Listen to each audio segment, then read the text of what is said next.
For years, you were at war. A war against your past, a war against the trauma, a war against yourself. Every day felt like a battle, navigating the noise in your head, the echoes of what was, the fear of what could be.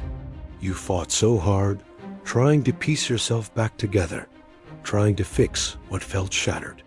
But today is different. The noise stopped. The constant struggle, the relentless self-criticism, it all just quieted down. And in that silence, a profound realization washed over you. You didn't need to be fixed because you were never truly broken. You were wounded, yes. You were changed, absolutely. But you were never broken. This isn't a story of a dramatic, explosive victory. This is the quiet biopic of a healed soul. This is the story of your quiet victory, the moment you finally came home to yourself. Welcome. If this resonates with you, you're in the right place. Today, we read talking about the end of the war, the final stage of healing that no one really prepares you for. It's not a destination, it's an arrival. One of the biggest turning points in this journey is the moment you let go of the why. Why? Why? Why did this happen? We can spend a lifetime, a whole war, consumed by that single question. We replay scenarios, analyze every detail, searching for a reason that would make it all make sense. But what if the answer never comes? Or what if the answer doesn't matter as much as we think it does? The true shift happens when we gently pivot from the why to the now.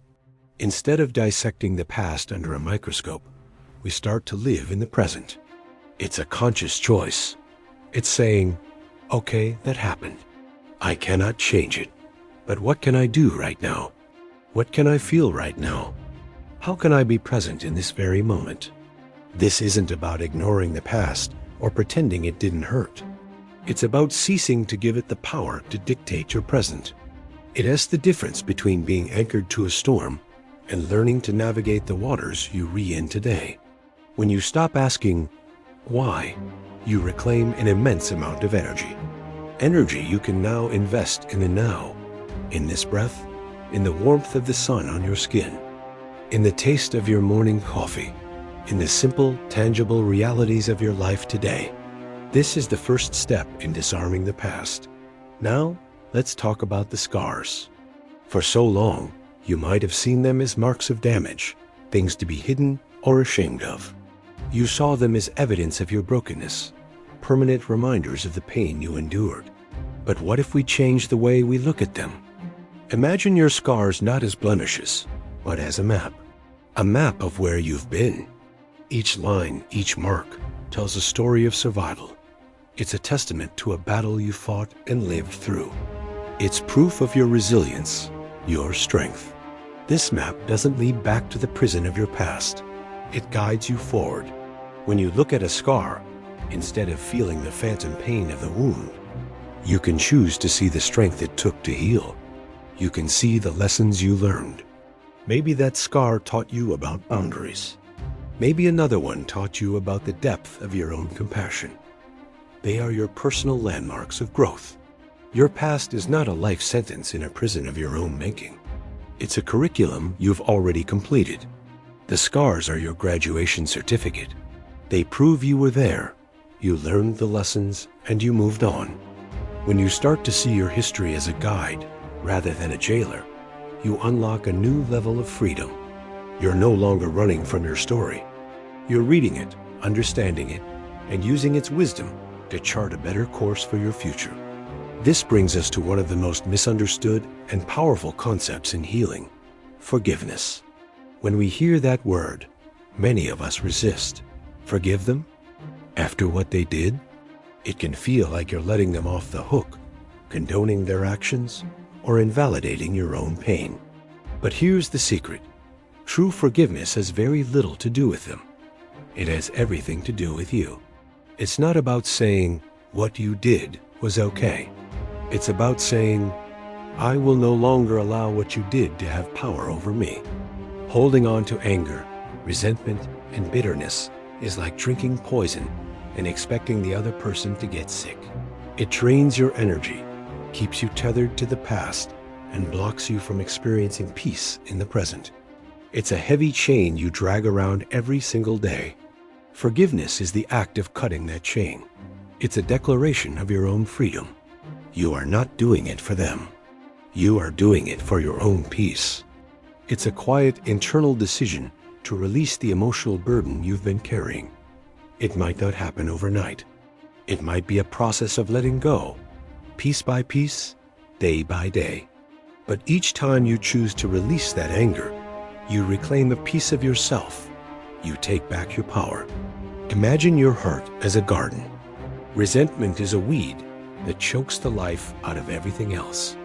Forgiveness is pulling that weed out by the root, not to make the weed feel better, but to make space for your own flowers to finally bloom.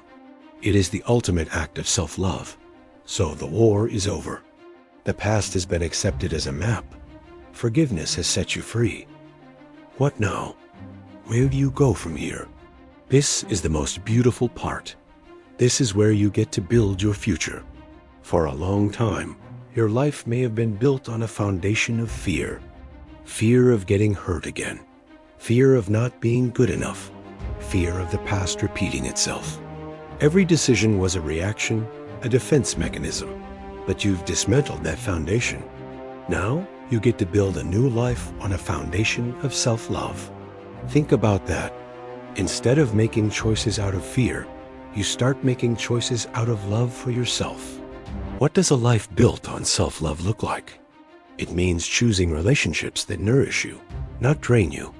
It means setting boundaries, not out of anger, but out of respect for your own well-being. It means pursuing hobbies and passions not to distract yourself, but because they bring you genuine joy.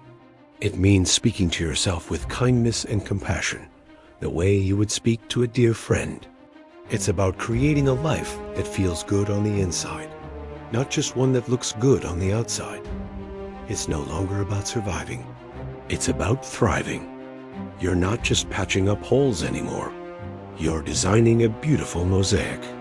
The future is no longer a scary, unknown territory you have to defend against. It's an open, blank canvas, and you hold the brush. You get to paint it with whatever colors you choose, building a reality based on your own worth, your own joy, and your own profound, hard-won peace. This is the final healing. It's not loud. It's a quiet hum of contentment. It's the simple, profound peace of being at home in your own skin, in your own life. The war is over. Welcome to your peace. Thank you for spending this time with me. If this video helped you, consider subscribing for more conversations like this. Take care.